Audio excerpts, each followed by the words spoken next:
All right, let's get right into it. We're talking about why that first $100,000 feels like an impossible climb and why the whole system seems designed to make you quit right before everything is about to change. So picture this. You've been doing everything right. For 2 years straight, you've been grinding. You cut out the DoorDash, you finally canceled that gym membership you weren't using, and you have been religiously putting $500 away every single month into some boring investment account. And what's your reward for 2 years of saying no to things? $12,000. It's barely enough for a beat-up used car.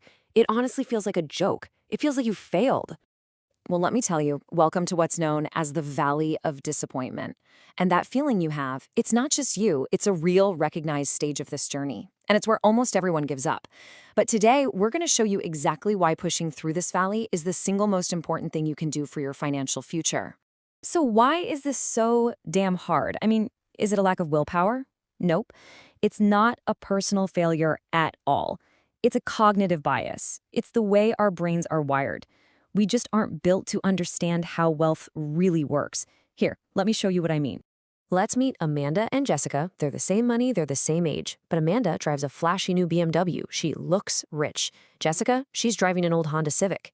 Now, when they're 28, you look at their savings and the difference doesn't seem that big, right? It certainly doesn't seem big enough to justify Jessica's sacrifice. And that right there is the trap. Our brains think in straight lines. But wealth doesn't grow in a straight line. It grows like a hockey stick. And for the first, 10 or 15 years, you're just grinding along that long, flat part of the handle. And the reason we fall for this trap is something called present bias. See, to your ancient caveman brain, that $500 a month could be a fancy dinner tonight. It wants the dopamine hit from the new truck now. It literally cannot feel or comprehend what $3 million in 40 years even means.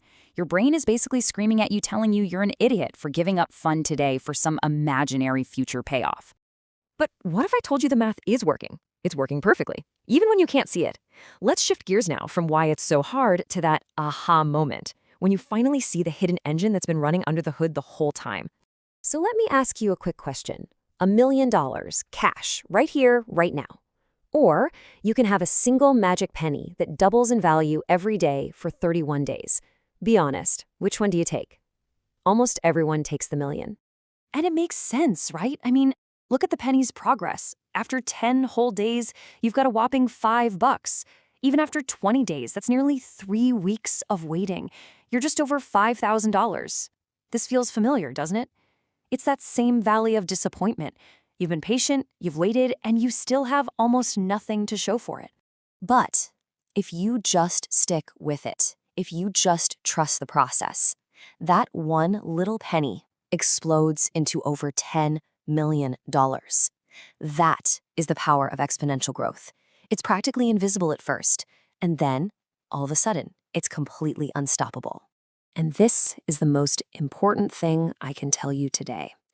The reason you feel like you're failing, the reason it feels so slow, is because you are living on day 20 of the penny. The math is working. The process is humming along in the background. The massive results are just still out of sight. You're still on the flat part of the hockey stick. This turning point, it actually has a name. It's called critical mass. And this is why that first $100,000 is such a brutal fight. Look, when you have 10 grand saved, a 10% return is $1,000. It's nice, but it's not changing your life. But a 10% return on $1 million, that's $100,000 a year. That's a full-time salary that your money is earning for you while you sleep. That's when your money finally starts doing the heavy lifting. And if you want to see just how powerful this is, look at this chart. If you invest $500 a month for 40 years, your own money, the cash you put in from your paycheck, adds up to about $240,000. But your final account balance could be over $3 million. That means that over 92% of your final wealth came from the market doing its thing. But here's the catch. You will never see that growth if you quit in year 5. So how do you guarantee that you'll survive the valley long enough to see the magic happen? It's simple. You have to take your own emotions and your own willpower completely out of the equation. You need an automated escape plan. Now, you might be thinking, yeah, easy for you to say, I don't have a 6-figure salary. Well, let me tell you about a guy named Ronald Reed. Ronald was a janitor and a gas station attendant. He drove a rusty old Toyota his whole life. His coworkers had no idea they were working side by side with a secret multimillionaire. His strategy? It was painfully simple. He just bought good stocks, and then he did nothing. For decades. And this quote just says it all, doesn't it? The janitor understood the math, the doctor didn't. See, building wealth isn't about how much money you make. It's about how much money you keep and how long you let it grow. Ronald Read got it. Meanwhile, you see plenty of doctors who make $500,000 a year but are drowning in debt because they keep buying $90,000 cars to look rich.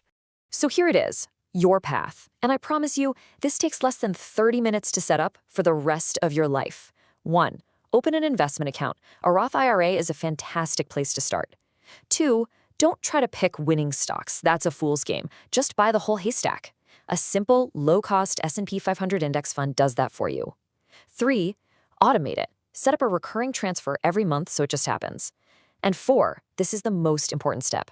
Forget your password. Seriously, the goal is to check it as little as possible, maybe once a year. Just let it work. And here are just a few examples of what those funds look like. They all basically do the same thing. They own a tiny piece of the 500 biggest companies in America. Now, the most important number on this entire screen is the expense ratio. This is the tiny fee you pay. You want this number to be as close to zero as humanly possible, because over 40 years, even a small fee can cost you hundreds of thousands of dollars in lost growth. You know, when you really boil it all down, this is what separates people. It's not about being a genius stock picker or taking wild risks. The real difference between being a millionaire and being broke is just the ability to be bored for a very, very long time. It's a test of patience, not intelligence. So let's end with this one thought. Right now, there are 2 versions of you in the future. One of them is 65 years old, has over $4 million in the bank, and is totally free. The other version of you is still working at age 70, not because they want to, but because they have to. Both of those futures are possible. Which one becomes real? Well, that's probably going to be decided by what you choose to do in the next 30 minutes. The math is already running. The choice is yours.